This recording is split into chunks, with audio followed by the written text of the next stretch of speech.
Fly music present.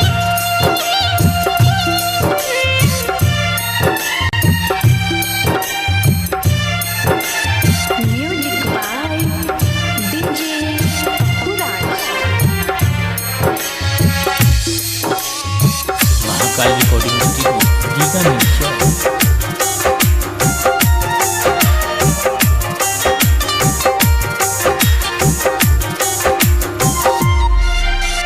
कितना सुंदर प्यार का मौसम, सुंदर बाग पपीहा था।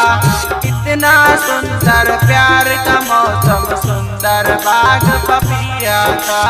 कितना सुंदर होठ की लाली, चांद का दिया था। कितना सुंदर होठ की लाली, चांद का दिया। फिर भी तुम बेकरार बदलती हो क्यों? हमसे प्यार नहीं करती हो। हमको छोड़ो सनम, किस पे मरती हो? हमको छोड़ो सनम, किस पे मरती हो?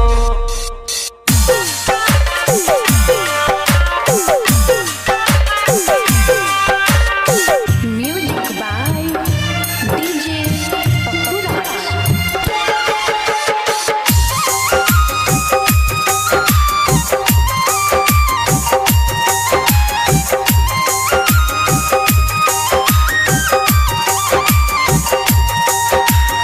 प्रीत का सावन, प्यार का पावन, दरिया रूप बदलती थी। सारा जमाना था अफसाना, फिर भी मुझ पे मरती थी। फिर भी मुझ पे मरती थी। प्रीत का सावन, प्यार का पावन, दरिया रूप बदलती थी। सारा जमाना था अफसाना, फिर भी मुझ पे मरती थी। कभी चुपके बातें करती हो, कभी चुपके बातें करती हो। हमको छोड़ो सनम, किस पे मरती हो? हमको छोड़ो सनम, किस पे मरती हो?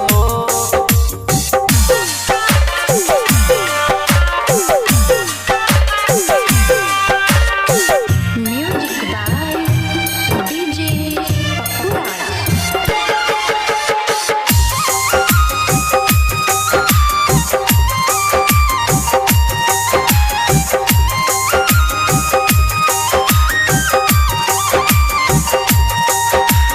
अंत समय सुन लो रानी, मेरा आखिरी सांस है। दर्पण से तुम कैसे पूछोगी, कहाँ सिंगर विकास है? कहाँ सिंगर विकास है? अंत समय सुन लो रानी, मेरा आखिरी सांस है। दर्पण से तुम कैसे पूछोगी, कहाँ सिंगर विकास है? क्यों हमसे गद्दारी तुम करती हो? क्यों हमसे गद्दारी तुम करती हो? हमको छोड़ो सनम, किस पे मरती हो? हमको छोड़ो सनम, किस पे मरती हो? महाकाल रिकॉर्डिंग स्टूडियो रीगा नीचा।